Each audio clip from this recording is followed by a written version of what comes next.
नमस्कार, बहुत स्वागत है आप सभी का। मैं हूं आपके साथ ज्योति यादव। चलिए बुलेटिन की शुरुआत करेंगे इस वक्त की बड़ी और अहम जानकारी के साथ। चंडीगढ़ से इस वक्त की बड़ी खबर सामने आ रही है। हाई पावर परचेज कमेटी की बैठक, सीएम सैनी की अध्यक्षता में बैठक होगी। हरियाणा निवास में सुबह में बैठक होने वाली है और मंत्री कृष्ण लाल भी इस बैठक में मौजूद रहेंगे। कई सरकारी योजनाओं पर मुहर लगेगी।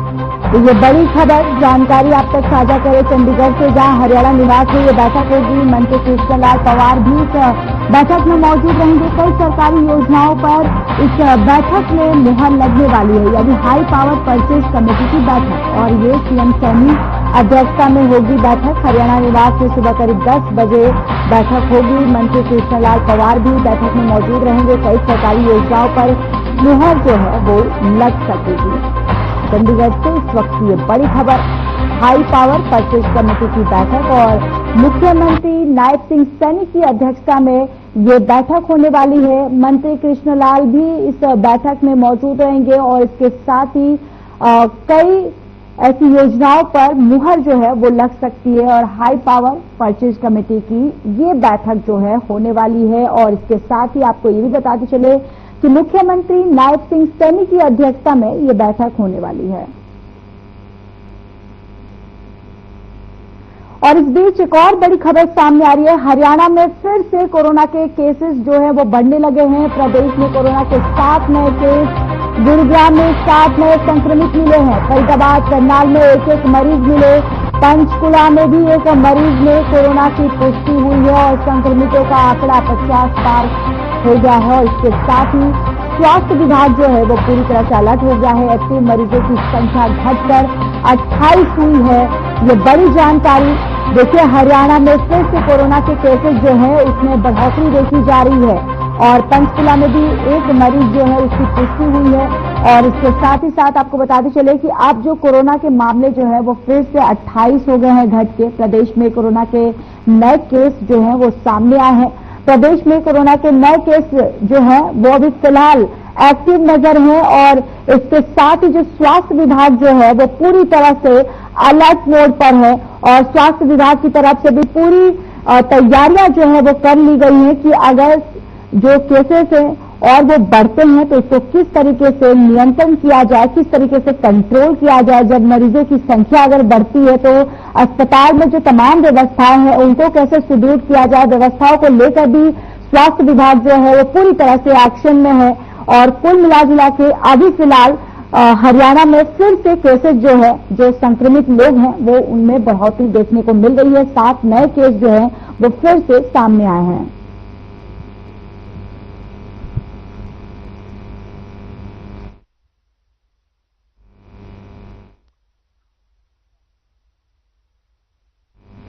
और इसी खबर पर ज्यादा जानकारी के साथ हमारे संवाददाता भी जुड़ चुके हैं। मोनू पंचाल हमारे साथ जुड़ चुके हैं और इसके साथ ही हमारे संवाददाता विजेंद्र भी जुड़ चुके हैं। मोनू पंचाल, सबसे पहले आपके पास आते हुए, देखिए फिर से कोरोना के केसेस जो है उनमें बढ़ोतरी देखी जा रही है। मामले जो है काफी एक्टिव हो गए हैं।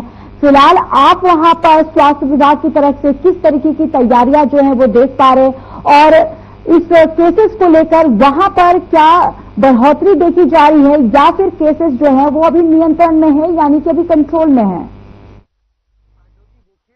जो है अब कोरोना के मामले जो है वो लगातार जो है वो बढ़ते हुए दिखाई दे रहे हैं। जिस तरीके से देखा जाए तो पूरे दिल्ली एनसीआर से लेकर के तमाम बात की जाए तो कहीं ना कहीं लगातार कोरोना के मामले कई राज्यों में और कई जिलों में जो है वो लगातार बढ़ते हुए नजर आ रहे हैं। वही बात की जाए तो फरीदाबाद में लगा अब तक जो है वो 17 मामले जो है कोरोना के सामने आ चुके हैं। लेकिन जिस तरीके से लगातार स्वास्थ्य विभाग अपनी सावधानी बरतते हुए और कहीं ना कहीं उनको होम क्वारंटाइन करके अब तक जो है वो 11 लोगों को ठीक जो है स्वस्थ कर चुके हैं। लेकिन कल एक मामला नया सामने आया है और कहीं ना कहीं जिस तरीके से देखा जाए तो भी तो जो स्वास्थ्य विभाग की तरफ से मामला जो है वो नियंत्रण जो है वो यहाँ पर बनाया हुआ है। लेकिन जिस तरीके से लगातार कोरोना ने फिर दस्तक दी है तो कहीं ना कहीं लोगों में एक बहका माहौल जरूर यहाँ पर जो है वो बनने लगा है कि कहीं ऐसा ना हो कि कहीं दोबारा से लॉकडाउन लग जाए और कहीं भी स्थिति फिर खराब ना हो जाए। तो इसको लेकर के जो है स्वास्थ्य विभाग लगातार सावधानियां यहाँ पर बरतता हुआ नजर आ रहा है। वही बात की जाए तो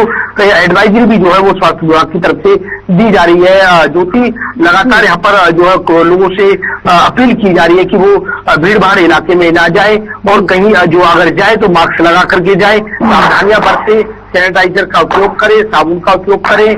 जिस तरीके से पहले लॉकडाउन में जो सावधानियां लोगों ने बरती और कहीं ना कहीं जो लोग लापरवाह रहे उनको खामियाजा से इसका भुगतना पड़ा, तो इसको लेकर के भी लगातार जो है ज्योति यहाँ पर अपील जो जरूर की जा रही है कि सावधानी बरते और सतर्कता बरते। यहाँ पर किसी तरीके का कोरोना से घबराए नहीं, सावधानी जरूर बरते। तो इसको लेकर के लगातार अपील यहाँ पर जरूर की जा रही है। लेकिन जिस तरीके से देखा जाए तो फरीदाबाद में एकदम उछाल जो आया, क्योंकि कई बार जो है पूरे दिन में जो है 6 मामले सामने आए, कभी 3 मामले सामने आए, तो लगातार फरीदाबाद की भी स्थिति जो है वो कहीं ना कहीं डगमगाने लगी थी। लेकिन कहीं ना कहीं अब स्वास्थ्य विभाग की तरफ से जो है वो पूरी तरीके से लोगों को जो है इलाज जिस तरीके से किया है और कहीं ना कहीं लोगों को जो अपील की है वो कहीं ना कहीं लोग अब जनता अपील यहाँ पर जो है वो सावधानी यहाँ पर बरतती हुई नजर आ रही है। क्योंकि कल की बात की जाए तो कल एक मामला सामने आया और अन्य राज्यों की बात की जाए तो लगातार कई राज्यों में जो है वो लगातार कोरोना के मामले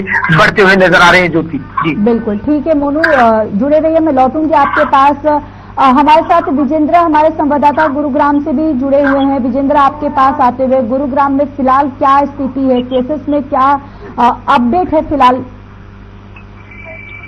ज्योति देखिए, फिलहाल गुरुग्राम की बात करें तो स्वास्थ्य विभाग पूरी तरह से अलर्ट है और आइसोलेट बनाया गया है, वार्ड बनाए गए हैं जिसमें अगर कोरोना का जो पेशेंट है, अगर जो गंभीर पेशेंट अगर आता है तो उसको वहां एडमिट किया जाएगा। फिलहाल पूरी तरह से स्वास्थ्य विभाग का दावा है कि वो पूरी तरह से चारों तरफ जो जिस तरह से इंतजाम करने हैं वो इंतजाम किए गए हैं। साथ ही साथ मैं आपको बता दूं कि फिलहाल गुरुग्राम का जो डाटा सामने निकल कर आ रहा है उसमें 4 मामले, कल की 24 घंटे की बात करें तो 24 घंटे में 4 मामले रिपोर्ट किए गए हैं और 12 एक्टिव अभी तक मामले हैं। टोटल अगर बात करें जो कोरोना के जो मरीज सामने निकल कर आ रहे हैं, टोटल 23 टोटल मरीज सामने निकल कर आए हैं। फिलहाल 11 लोगों को डिस्चार्ज किया गया। ज्यादातर कुछ लोगों की ट्रेवल हिस्ट्री देखी जा रही है और फिलहाल जिस तरह से कल भी 4 जो है मामले निकल कर आए 24 घंटे के भीतर, तो कहीं ना कहीं ज्यादातर आइसोलेट, होम आइसोलेट उनको किया गया है और जो भी सुझाव है, जो भी ट्रीटमेंट है वो उनको दिया जा रहा है।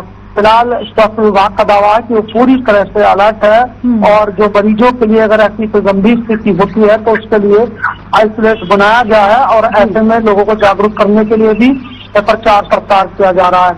हालांकि जो कोरोना के जो लक्षण है वो फिलहाल इस तरह इतने ज्यादा प्रभावी नहीं दिखाई दे रहे हैं। हल्के फुल्के लक्षण लोगों में मिल रहे हैं, जुकाम खांसी जैसे लक्षण मिल रहे हैं और लगभग जल्दी भी ठीक हो रहे हैं। तो ऐसे में डरने की ज्यादा जरूरत नहीं है, सावधानी बरतने की जरूरत है और भीड़ भाड़ वाले इलाके में अगर आप चाहें तो मास्क लगा सकते हैं। फिलहाल किसी नियंत्रण में ऐसा कुछ ज्यादा गंभीर जो एक तरह का जो पैनिक होता है वो इस तरह का कुछ पैनिक नहीं है।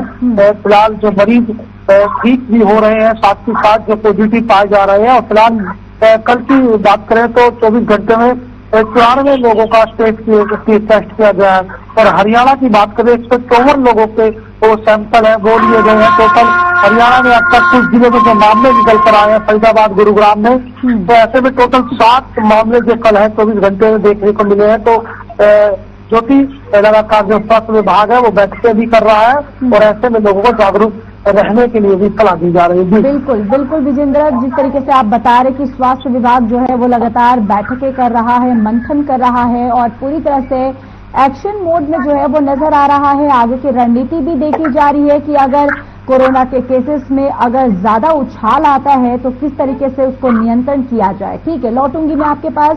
मोनू पंचाल, देखिए खबरें ये भी सामने आ रही है कि अगर दिल्ली एनसीआर से जो जुड़े हुए शहर है, चाहे राज्य हैं, चाहे गुरुग्राम की बात करें या फिर फरीदाबाद की बात करें या करनाल की बात करें, जो दिल्ली एनसीआर से जुड़े हुए हैं, इन्हीं राज्यों में सबसे ज्यादा जो संक्रमित जो है वो कोरोना के केसेस जो है पाए जा रहे हैं।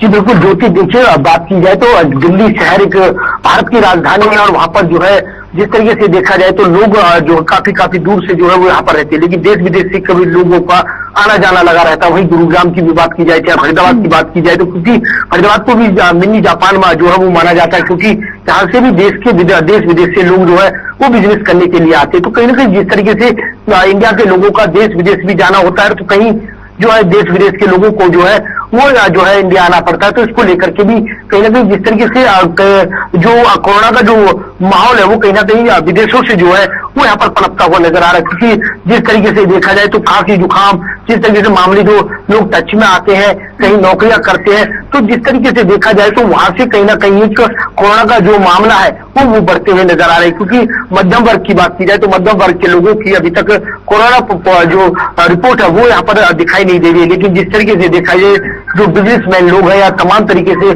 बड़े लोग हैं, उनके कहीं ना कहीं इस तरीके के मामले सामने जरूर आते हैं। तो इसको लेकर के भी कहीं ना कहीं सावधानियां जरूर बरती जा रही है। एयरपोर्ट की बात की जाए तो तमाम तरीके से दिल्ली में भी एडवाइजरी जो है वो यहाँ पर लगातार जो है वो यहाँ पर लोगों को सचेत किया जा रहा है। वहीं फरीदाबाद की बात की जाए तो फरीदाबाद का स्वास्थ्य विभाग जो है वो लगातार यहाँ पर सख्त व्यवहार जो है वो यहाँ पर देखा जा रहा है। यहाँ पर लगातार जो होम क्वारंटाइन की जो जिस तरीके से वार्ड जो है वो यहाँ पर बनाए जा रहे हैं। क्योंकि स्वास्थ्य विभाग का कहना है कि अगर मामला जो स्थिति है अगर वो बिगड़ती है तो यहाँ पर पूरी तरीके से स्वास्थ्य विभाग की तरफ से तैयारियां जो है वो तमाम तरीके से पूरी यहाँ पर की गई है। तो इसको लेकर के भी यहाँ पर एक सबसे ज्यादा देखा जाए तो हरियाणा के दो जो जिले ऐसे हैं जो चपेट में आते हैं, चाहे वो गुरुग्राम की बात कर ली जाए और जहाँ फरीदाबाद की बात कर ली जाए, क्योंकि एक इंडस्ट्रीज हब है और कहीं ना कहीं बाहर से लोग जो है जो यहाँ पर आते हैं और कहीं ना कहीं वो अपने संक्रमण जो है वो कहीं ना कहीं उचित जो है लोगों पर छोड़ जाते हैं। तो इसको लेकर के भी कहीं ना कहीं एक गंभीर मामला जो यहाँ पर देखा जा रहा है। जी बिल्कुल।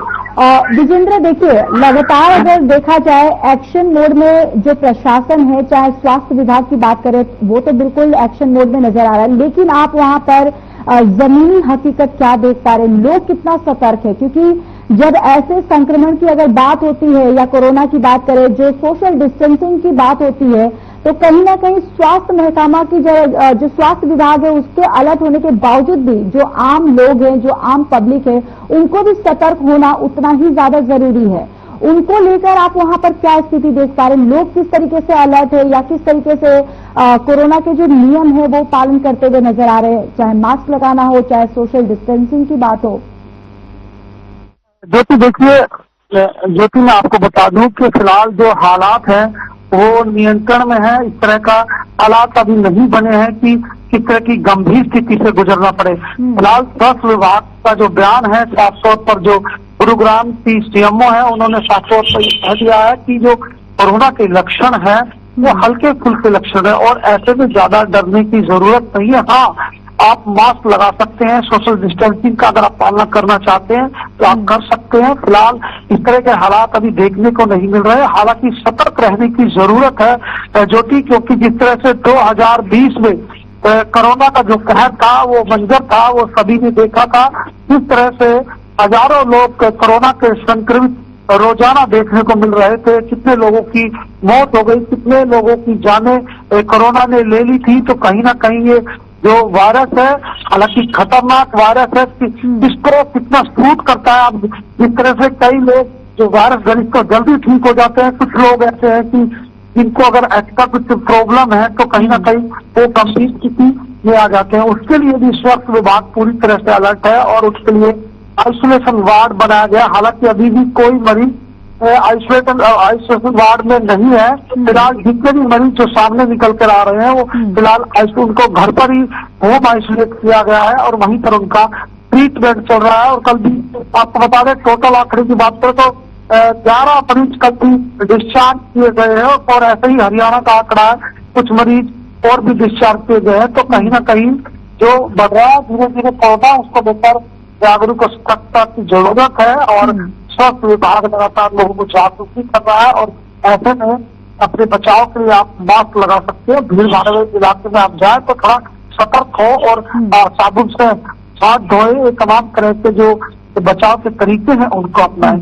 ठीक है, ठीक है। मोनू पंचाल, आपके पास आते हुए देखिए, विजेंद्र ने जिस तरीके से उन्होंने कहा कि अभी फिलहाल स्थिति जो है इतनी भयानक नहीं हुई है, उस तरह नहीं हुआ है जिस तरीके के जो हालात थे जो 2020-21 की अगर हम बात करें, लेकिन फिर भी सतर्क रहना वो हमारी एक तरफ से प्राथमिकता है, क्योंकि अगर हम अलर्ट रहेंगे, हम सतर्क रहेंगे, तो जो स्थिति है वो 2020-21 की तरह नहीं होगी। आप पलवल में क्या देख पा रहे हो? वहां पर लोग जो हैं किस तरीके से अलर्ट है, लोगों में कितना कोरोना के जो केसेस बढ़ रहे हैं उसको लेकर जागरूकता जो है वो देखी जा रही है?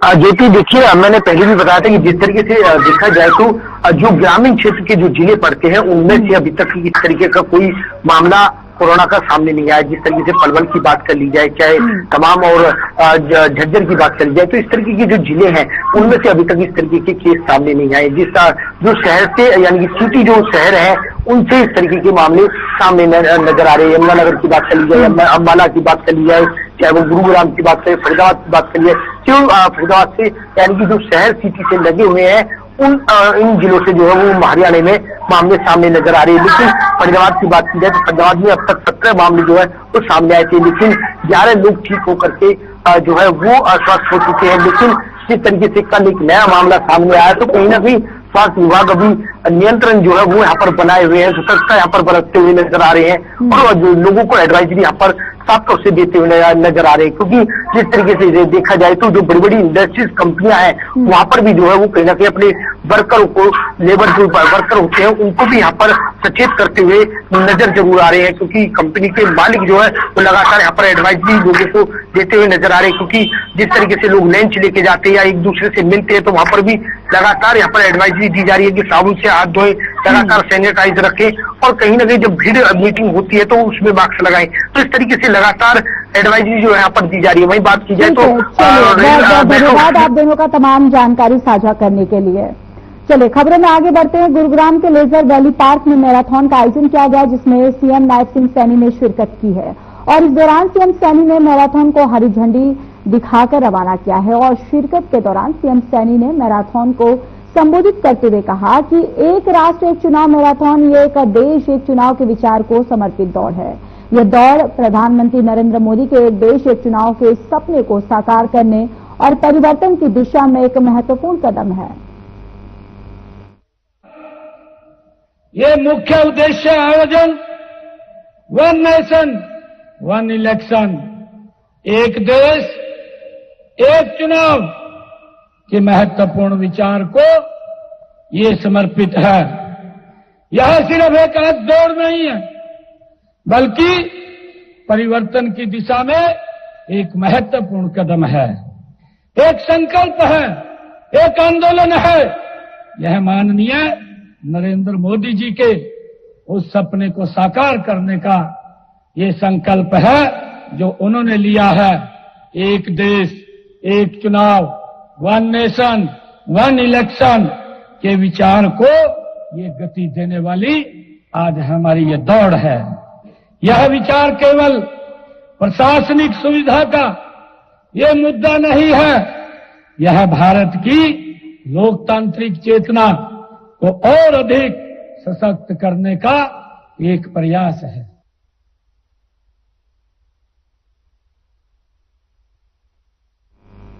हरियाणा के मुख्यमंत्री नायब सिंह सैनी ने रविवार को अपने गुरुग्राम दौरे के दौरान जनसंपर्क और सहजता की एक अनूठी मिसाल पेश की। बताते चले कि कार्यक्रम से लौटते समय उन्होंने बीच रास्ते पर काफिला रुकवाया और स्थानीय युवाओं के साथ खेले और मैदान में क्रिकेट दरअसल उन्होंने खेला है युवाओं के साथ। और CM Saini leisure valley parking में आयोजित एक राष्ट्र एक चुनाव विषयक कार्यक्रम में लौट रहे थे, तभी राजीव चौक के पास उन्होंने क्रिकेट खेलते हुए युवाओं को देखा और खुद रुकने की इच्छा जताई। युवाओं के आग्रह पर उन्होंने खुशी बल्ला थामा और सीएम के साथ कैबिनेट मंत्री राव नरबीर सिंह, खेल राज्य मंत्री गौरव गौतम और बीजेपी प्रदेश अध्यक्ष मोहनलाल कौशिक ने भी मैदान में बल्ला और गेंद थामकर खेल का आनंद लिया।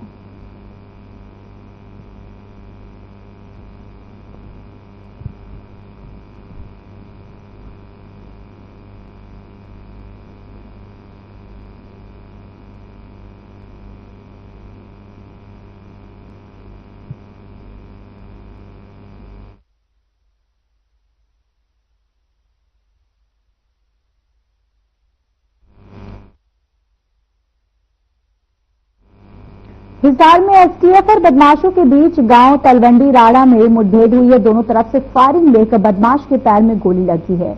मनदीप नाम के बदमाश को पुलिस ने हिरासत में ले लिया। एसटीएफ ने तलवंडी राड़ा में ही रहने वाले घायल मनदीप को गिरफ्तार कर सिविल अस्पताल में इलाज के लिए भर्ती करवाया।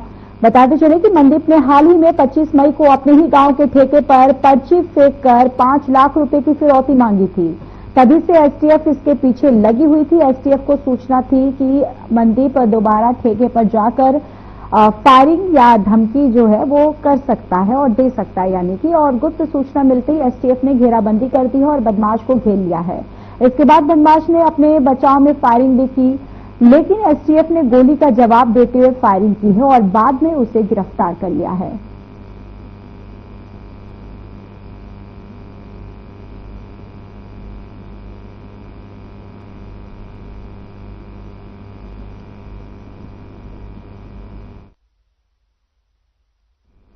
कांग्रेस सांसद जयप्रकाश हिसार के रेस्ट हाउस पहुंचे, जहां उन्होंने कार्यकर्ताओं से मुलाकात की। इस दौरान उन्होंने कार्यकर्ताओं की समस्याओं को सुना, जिसके बाद उन्होंने कहा कि 4 जून को राहुल गांधी चंडीगढ़ आ रहे हैं और महत्वपूर्ण बैठक में हिस्सा लेंगे। उन्होंने कहा कि कांग्रेस में प्रजातंत्र है, जबकि भारतीय जनता पार्टी अपना राष्ट्रीय अध्यक्ष तक नहीं चुन पा रही है और न ही प्रदेश अध्यक्ष बना पा रही है। उन्होंने कहा कि कांग्रेस पार्टी ने बेहतर शुरुआत की है, जिसका लाभ प्रदेश के लोगों को मिलेगा।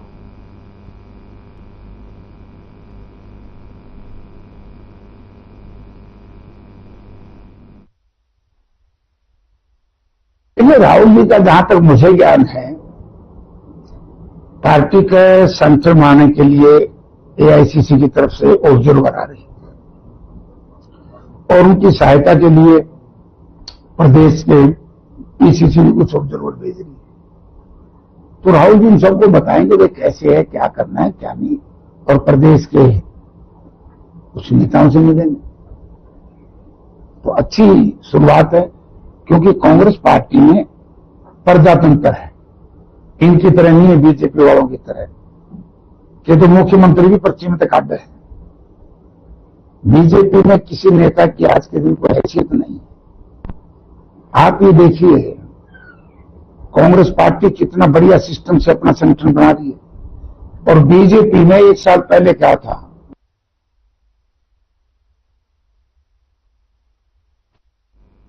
नारनौल में एक पार्षद को जबरदस्ती कुछ युवाओं के द्वारा गंदे पानी में पैदल चलाने का मामला अब तूल पकड़ता जा रहा है।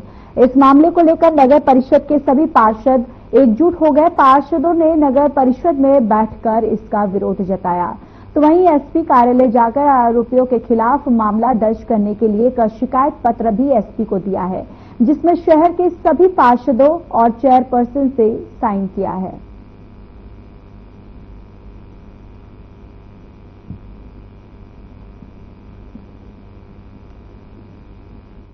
तो 5 बजे मेरे पास किसी बलराम नाम के लड़के का फोन आता है, जो कि नई कॉलोनी जमालपुर का है। तो 3 बार उसके फोन आया, मैं नहीं उठा पाया, मेरी थोड़ी तबीयत खराब थी और अंडरवियर बनियान में थोड़ा लेट रहा था दवाई गोली लेके। तो मैंने रिटर्न फोन किया उनके पास, तो वो बोले मैं आपके घर आ रहे हैं। वो और एक बंदा उसके साथ मेरे घर पे आते हैं और मुझे जबरदस्ती कपड़े तक मुझे पहनने नहीं दिए। जबरदस्ती करके मैंने वो लोअर होता है वो पहना। उसके बाद मुझे नई कॉलोनी जमालपुर में ले गए, वहां मुझे गंदे पानी में चलाया गया। जबरन जबरदस्ती की 5-7 लड़कों को बुला लिए, जो कि मेरे वार्ड के भी नहीं थे। देखिए जी, हमारे पार्षद हैं वार्ड नंबर 26 से काशीराम जी, उनके साथ ऐसा वाकया हुआ जिसके लिए आज हमारे हाउस की मीटिंग हुई है। सारे पार्षद भाई हैं और मैं भी यहाँ पे उपस्थित हुई हूँ इनके साथ में। इनको 29 तारीख को घर पे सोया हुआ था, कोई आके इनके मोहल्ले का बंदा बलराम नाम का कोई बताया है, काशीराम जी घर पे आके जबरदस्ती इनको उठा के लेके गया। कुछ लोग और भी थे उनके साथ और इनको गंदे पानी में वहां पे चलाया गया जबरदस्ती। इनको धमकी भी दी गई है, जो कि ये ठीक नहीं है। इसी एवज में हम सभी पार्षद भाई और हम सभी इकट्ठे हुए हैं।